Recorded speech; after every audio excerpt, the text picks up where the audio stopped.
Magandang araw mga Jacme Warriors. Halina't manood kayo sa aking video tutorial.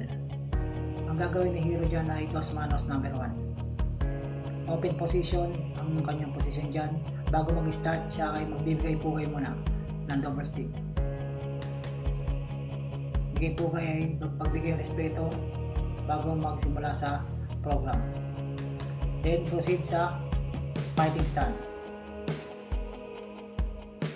Yan, fighting stand. Ngayon sa Dos Manos number 1 siya ay open position.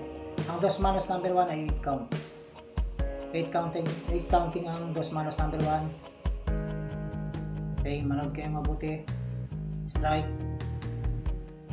1 2 3 4 10 kaliwa 5 6 7 8. Continuous counting lang. Una kanan muna. Okay, strike 1 2 3 4. Then kaliwa naman 5 6 7 8. Ganyan ang tamang munstra ng Dos Manos number 1. Open position 1 kanan 2 3 4. Apat din sa kaliwa 1 2 3 4. Then pagkatapos ng strike mag 2 strike finish siya. Then back to normal position. Okay, proceed tayo sa Dos Manos number 2. Sa Dos Manos number 2 ay merong 6 count. Normal position, proceed to fighting stand, close position. Dos Manos number 2 is 3 count. Okay, move kayo. 1 2 3 4 5 6. Dos Manos number 2 6 count.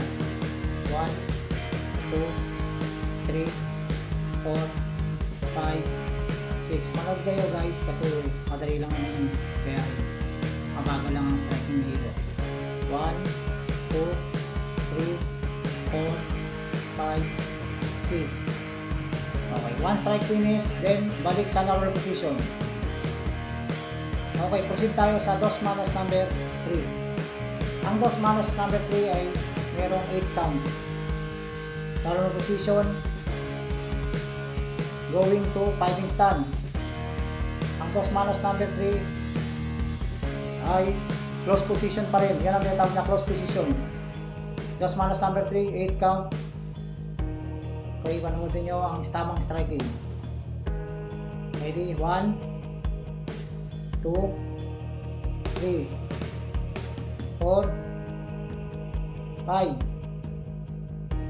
6 7 8.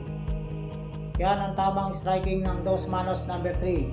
8 count from the close position, then continuous counting. Yan, kita nyo na. Yan ang Dos Manos number 3.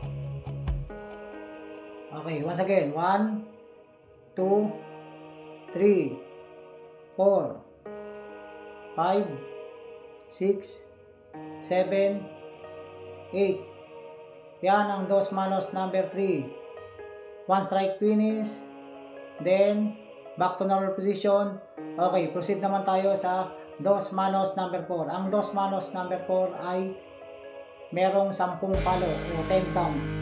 Normal position, proceed to fighting stand. Close position again.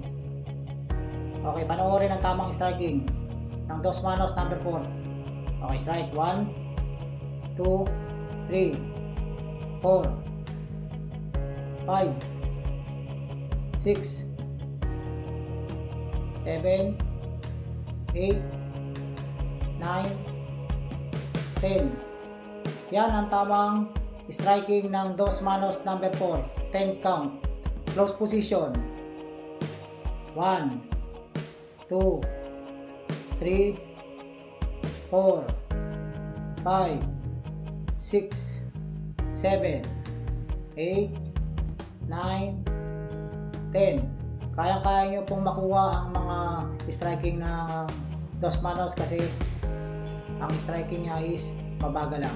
Proceed naman tayo sa Dos Manos number 5. Okay, dos manos number 5, 6 count. Normal position, proceed to fighting stand. Close position pa rin. Then ang striking niya is 6 lang. Ang striking niya may half strike then suklay. Suklay. 2, 3, 4, half strike, suklay. 5, 6. So mas kilala sa tawag sa amin na kasilagan. Once again, 1, 2, 3, 4, 5, 6. Once again, 1, 2, 3, 4, 5, 6. Dos manos number 5, 6 count. Maraming salamat sa inyong panonood.